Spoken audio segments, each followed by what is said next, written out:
مرحبا، الشيف علي فرحات بحييكم وبيتمنى للجميع أوقات سعيدة وممتعة. حلقتنا اليوم عن الماكارون الفرنسي وطريقة تحضيره بأبسط الطرق لتكون واضحة ومفهومة للجميع، علما أنه الماكارون من أصعب الأصناف ولكن مش مستحيل.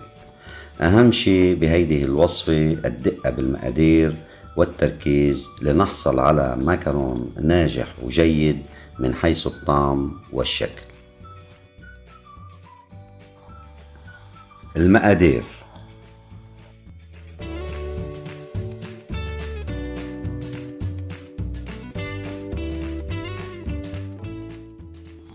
طريقة التحضير: بالمرحلة الأولى من طريقة التحضير منحط اللوز والسكر مع بعض ومنشغل المكسر. بعد دقيقتين من الخلط بنحصل على مكون ناعم. ضروري ننخل الخليط لنتخلص من أي شوائب خشنة.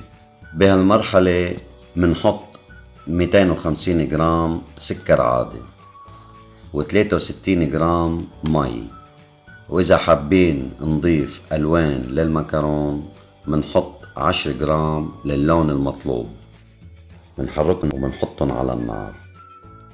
لما توصل درجة حرارة السكر لل100 منحط 93 جرام زلال بيض في الخلاط ومنشغل.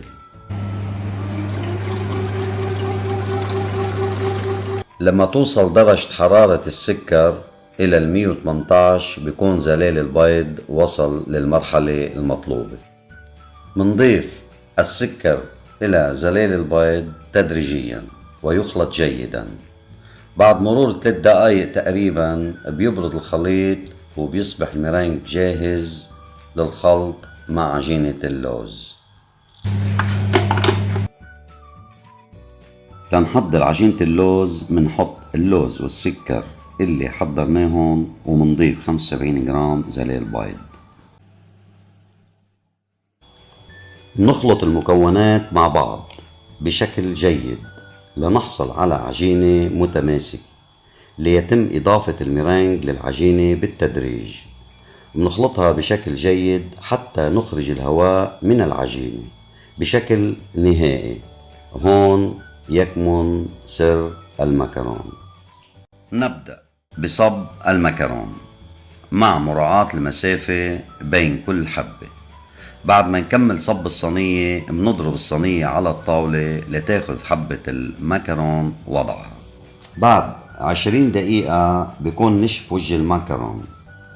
مندخل الصينية إلى الفرن على حرارة 150 درجة لمدة 15 دقيقة.